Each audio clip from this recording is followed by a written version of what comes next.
Okay, so as I said in my last video, my computer's been acting up and my editor has been weird, so I finally got it to start going good again. I just had to delete some stuff. So this review's actually really late. Hopefully some people still watch it. I like to get all my reviews at least a day after I see them, which is always the day of the release, just so people, in case they want to go see it that weekend or something, can possibly check out my review. Whatever.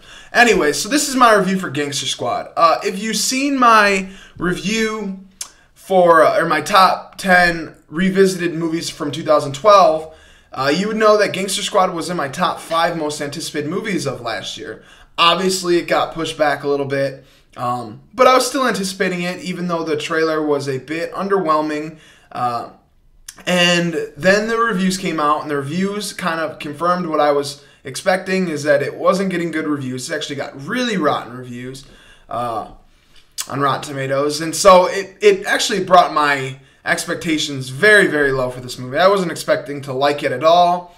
With that being said, I did walk out and I did enjoy Gangster Squad.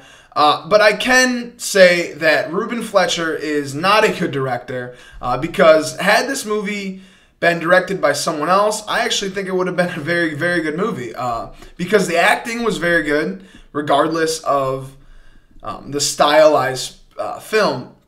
The acting is very good. The script and dialogue is actually top-notch. I was kind of shocked by that. I didn't think that it would have very good dialogue. There was no cheesy lines, really. I mean, there was a couple predictable storylines, but aside from that, I mean, it wasn't what I was expecting. I was expecting really cliche lines of dialogue and just a cheesy film, and I don't think it was that at all. I actually think it was a pretty fun action movie with some great performances.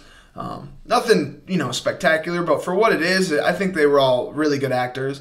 But yeah, let's go back into Ruben Fleischer. I love Zombieland, and I think it's a great film, but I have to say that it was just a fluke.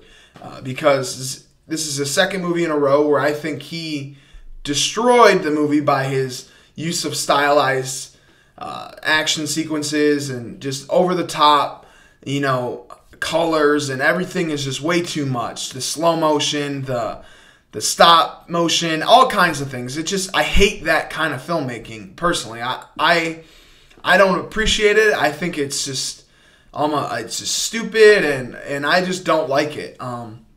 If you've seen Gangster Squad, you'll know what I'm talking about. It's just there's a lot of slow motion. There's a lot of just too much action, and I don't think this movie should have been made that way. It definitely could have been. Had it been directed by somebody else, I think this would have been a solid 8.5 out of 10 tops. But because the direction in this movie, it made me dislike it a bit. I don't dislike the movie, but the direction is what makes this movie not an 8 or 8.5 out of 10. Because it's just too much. It's just too much. And that's just as much as I can say about it. It's too over the top and too I don't know. It's just not my cup of tea. If you like that kind of direction, then that's cool with you. If you like that kind of shooting and all that jazz, that's cool for you. But it wasn't up to me. If it was up to me, I wouldn't have it that kind of way. But yeah, let me get back into the acting. I think the acting in this movie is actually really good.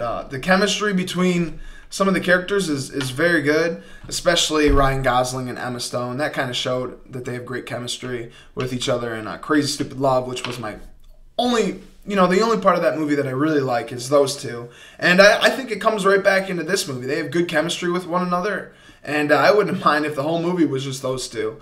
Ryan Gosling's great here. His character, at the beginning of the movie, I was like, man, he talks kind of weird. But then once it goes on, you kind of forget about it. He's just kind of lost in his character. And he's very good acting. Just like that's just something I've become used to saying, is that Ryan Gosling is good in this movie. And then Josh Brolin, I think, steals the show. He's the best part of this movie. I was a little bit surprised because I haven't seen a lot of Josh Brolin films, but the ones I've seen are all very good. And then I was just like, man, I wasn't expecting such a good performance out of him in this movie. He's just a mean motherfucker, and it was just, I don't know, he just is really good. I mean, that's just a guy that I guess you can put him in anything, and he's good in it always. Sean Penn, I was a bit underwhelmed by, but I mean, I thought he was pretty good. I think his character was probably the weakest of all the characters.